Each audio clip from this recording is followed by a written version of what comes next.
Hey, this is KP4MD, your net control operator for the River City Arc Slow Scan Television Net.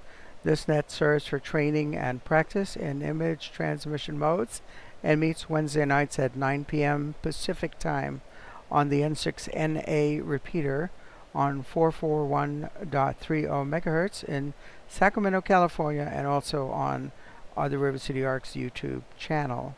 River City Arcs members and all licensed radio amateurs are welcome to participate. If you wish to join the net or need to make a call at any time, please announce your call sign between transmissions and the net control will acknowledge you. If an emergency should arise and you need the repeater, please contact net control by saying break break. Double break signifies emergency traffic. The net will stand by for you until the emergency is terminated or traffic is moved to another frequency. Stations who wish to check in are asked to respond with their full call sign using the recognized ITU phonetic alphabet and their name. I will recognize each station before I continue. So any station who wishes to check into the net, please come now.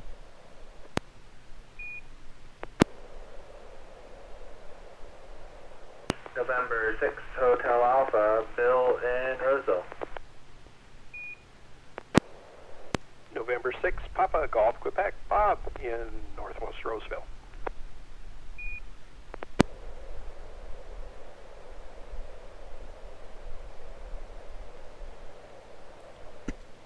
Okay, so far we have November 6 Hotel Alpha, Bill, November 6 Papa Golf Quebec, Papa Golf Quebec Bob, myself, Kilo Papa 4 Mike Delta, Carol.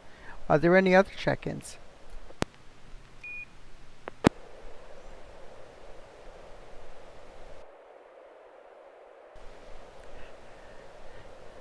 Okay, nothing heard, so for now we have a small group and we're ready to proceed. We can go to the top of the list here. Bill, if you have a picture, we are ready to receive. Over.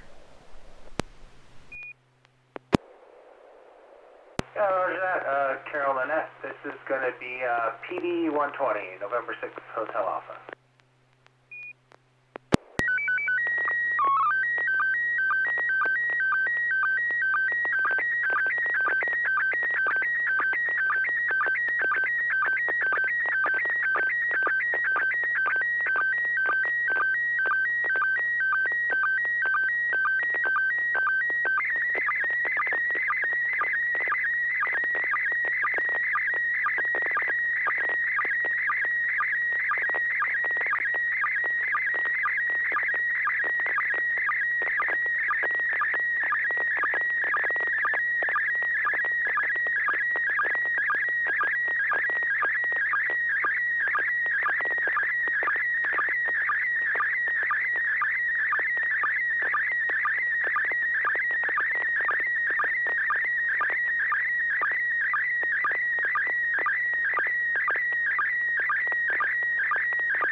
Okay, thank you very much for that, Bill.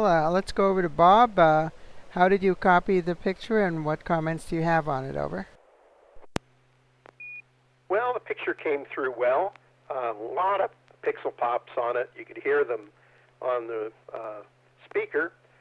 Someone is measuring the output of a circuit board, and we have some alligator clips on the front, some white one and a couple of yellow ones and a green one, and a probe that's attached to a certain point on the board, and a scope in the back that's got a couple of square waves showing on it, and a frequency counter that's on the left. Be interested to know what we're measuring in N6PGQ.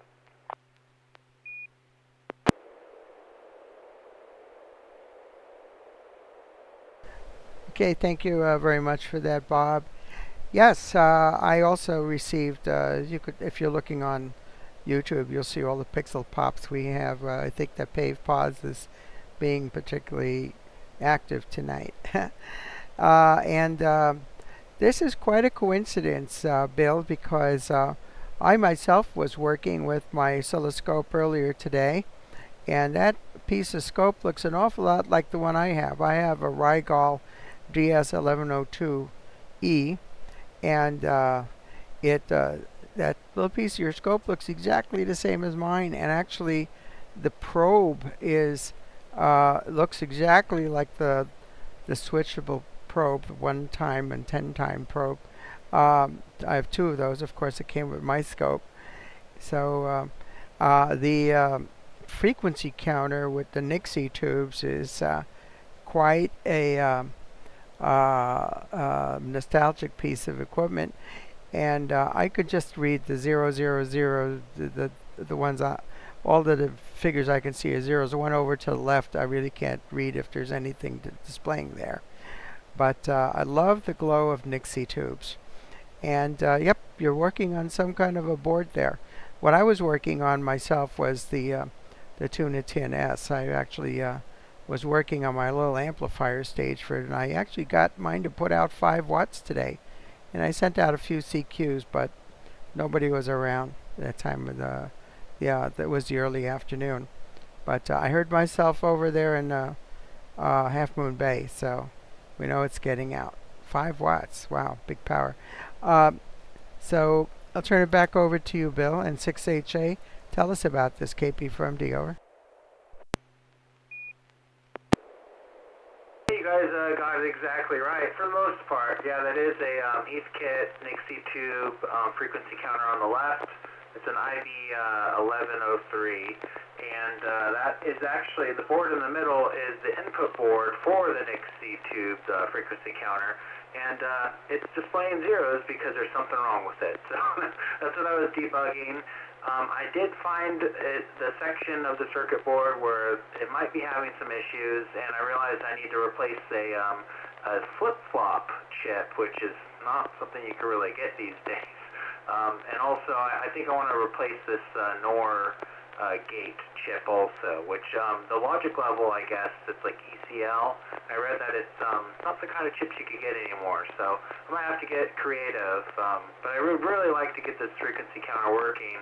I think I did share this a while ago with the net, but at the time I didn't really have the skill set to even figure out what was wrong with it. So I've came a long way. I decided to give it another shot, and I might have figured out what the problem is. I just need to buy the parts. So maybe we'll get lucky at Pacificon. But it's funny we have the same oscilloscope, Carol. I have the Rigol DS1102E, two probe, 2-input oscilloscope, and I like it. But I saw Wilson has a new oscilloscope, and I really like his, so I might get an upgrade. Anyways, N6HA back to that. Yeah, you've got the exact same model I have, and you know, I haven't used mine in, well, for this kind of measuring in quite a while. So since I had it out on the bench here and was doing some serious measuring with it, I decided to update the firmware. It was 00.04.02, and that was like from 4 or 5 years ago. So I updated it to the last one, 00.04.04. I don't know if it makes much of a difference, but it's always good to update that firmware. And what a coincidence. Yeah, that oscilloscope was absolutely, it came out before the pandemic, of course, and it was a game changer because it was so inexpensive and had so many features for that price. So I'm really, really happy with it. And good luck on finding those chips. I tell you, I've been looking also for some older chips, and sometimes you're lucky you find them on eBay. Um, as long as they're not counterfeit, you might get lucky and find something there, or else you might have to go to the electronic junkyard and pull a part out of something else. Hate to have to do that kind of stuff, but that's just the way technology is. It becomes obsolete and it's hard to get parts for it. So, any other comments on this before we continue, or do we have any other check-ins?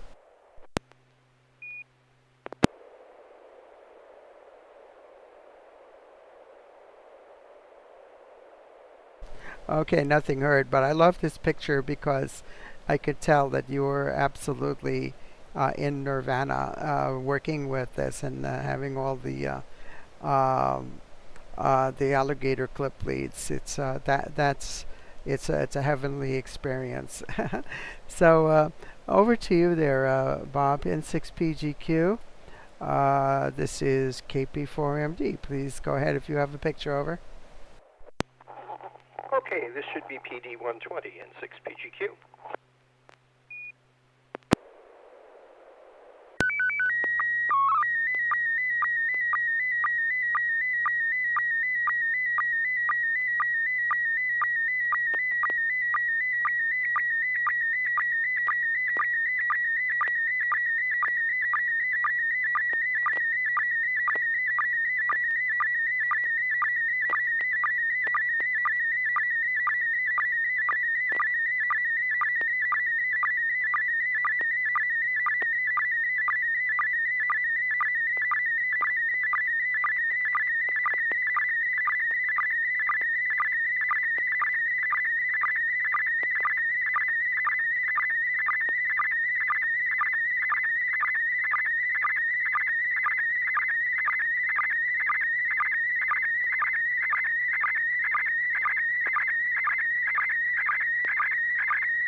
Okay, thank you. That picture came through with hardly any pixel pops. How did you copy that, Bill? This KP4MD, over. Yeah, great copy here. Very few pixel pops. Very not noticeable if there aren't any. Yeah, look, great photo. It looks like the little open plane. I don't know what they're called. And it looks like a two-seater and freshly painted. I think I see another plane in the background potentially, so this might be an air show of some type. This looks like something like a hangar on the right, and yeah, I wonder if this is an air show I missed. I'd like to go to one of those air shows. I haven't been before. I think it'd be fun to take the family to one. So yeah, I wonder where this is, and what is this plane? Did you get to fly it? N6NA back.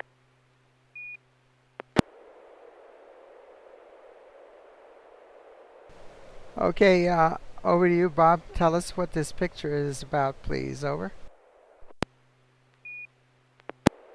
Well, last weekend we took a couple of old hot rods out to a airplane fly-in and barbecue that was held at a private airport out of Esparto, and there were probably 25 or 30 antique tail dragger airplanes. They all were in flying condition. Most of them flew in for the day, and this is one of the planes. I know very little about this one. The only thing is it has a open engine. There's no valve covers or anything. The valve train is exposed to the air and is oiled. Of course, so parts don't wear out, and that's why pilots in the early days wore goggles and a scarf to keep the engine oil off of them and allows them to see. Anyway, it was a fun day, and I probably should have taken a lot more pictures, but I enjoyed watching the planes fly by N6 PGQ.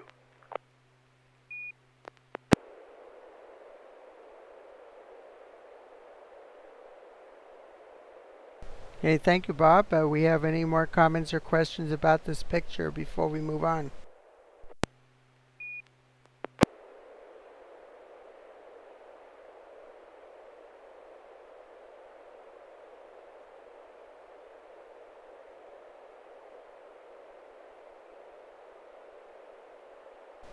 Okay, nothing heard. I do have a picture. This is going to be PD-120. This is Carol, Kilo Pop 4, Mike Delta.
Okay, this is KP4MD. We'll go over to you, Bill. N6HA, how did you copy this, and any comments about it? Over.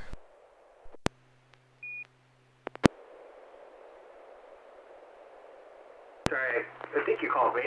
Yeah, this is N6HA. Yeah, it looks like a microphone. I see a KP4. It looks almost like an HD, not MD. It's hard to read on my copy. Fair amount of pixel pops. I see Bob's picture on the bottom left.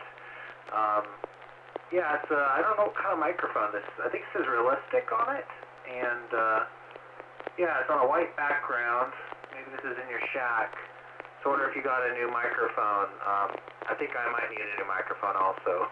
Listening to myself on YouTube, it's pretty poor quality. So yeah, what's the review on this, and where did you get it? N6HA.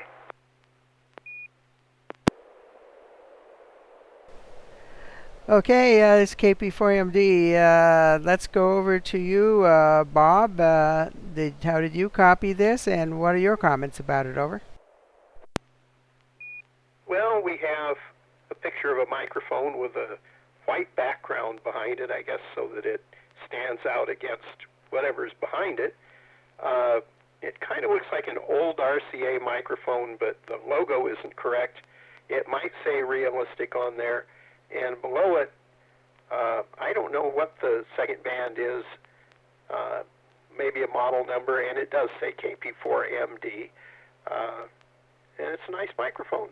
You can find out where you got it, N6PGQ.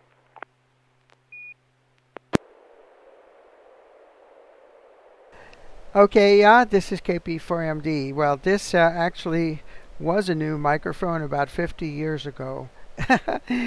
This was the first microphone that I ever used on voice transmission on ham radio back in the early 1970s. And I actually, where did I buy this? I bought this at a Radio Shack store in New York. And it's a realistic, there's the number, what the stock number there is, whatever our model number is, it's on the band below where it says realistic. And my call sign there is a Dymo label. Back then, those were all the rage, you know, those little plastic strips that you would dial the letters and punch them through and then peel them off and stick them on. And that's the original Dymo that I had stuck on there. Actually, that wasn't my original call sign. So I stuck that on probably a few years after I bought it, because I did have a Whiskey Bravo 2 call sign when I first used this. It's a dual crystal microphone, and it's a high impedance, and I used it with my Nightkit TR108 2-meter AM transceiver, which use high impedance microphones. Most of the vacuum tube equipment had high impedance microphones. They would feed the audio into the grid of a microphone amplifier tube, something like a 12AX7, which was a very standard one. I think that's the one they had also in the Nightkit that I was using with. So I have had it here forever with me. I've never let it go. I've had other microphones that have come and gone, even a D104 Lollipop microphone. I sold that back about 4 years ago. But I just kept on this one here for nostalgia's sake. I mean, if I were to try to use this, I'd have to make a, like in the base of some of the D104s, they have a little amplifier stage that pretty much is just to convert it down to low impedance. So I would have to do something like that to be able to use this with any of my current radios. So, either that or else swap out the elements inside, because hardly any equipment uses a crystal microphone elements anymore. One thing we really liked about crystal microphones was that they were really crisp, and they had very extremely good sharp high frequency response. That was one of the things that we really liked about crystal microphones. They had good punch. So that's what this is. It's an heirloom. So it's real, and I've got my original little little short desk stand that it's on too. So any other questions or comments about this, KP4MD?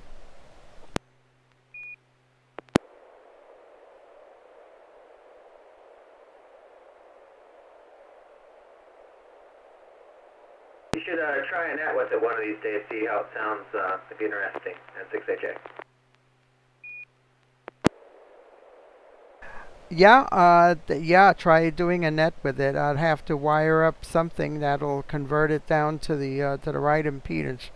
The microphone I'm using right now is a gaming headset that I got at Fry's many years ago. And let's see, it's called HX. I'm not even sure what that is. Inland, I think it is the name of the brand. But it's that's what I'm using. It's a computer gaming headset, and it works very well. I'm really happy with it. It's plugged into my computer. I'm talking into the computer. You know the way the system is here, and I have the audio being piped into the same stream as the signal link. That way it goes out both to the radio and also out to the YouTube internet. So that's the story. Any other comments before we move on?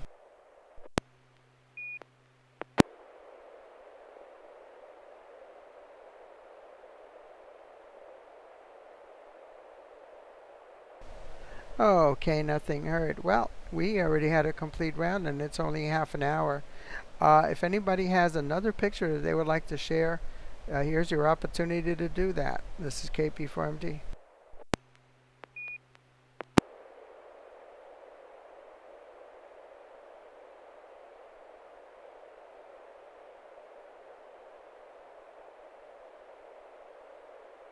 Nothing heard. Well, I guess we can call it an early night, and that would be perfectly fine with me.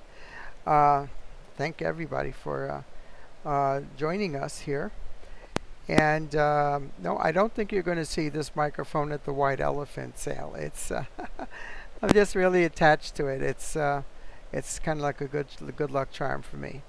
But I'm looking, so maybe we'll find something really good at our next meeting for the White Elephant sale. We'll see. Anyway, I want to thank both you, Bill and Bob, for being with us, and anybody out there who's watching us on YouTube. So this is Killer Papa for Mike Delta, and I want to thank everybody for participating in tonight's Slow Scan Television Net. We hope to see you again next Wednesday at 9 p.m. Pacific Time. This net is now officially closed at 9:28 p.m. Pacific Time. This is Kilo Papa for Mike Delta Carol, wishing you all a very good evening, and 73 to all.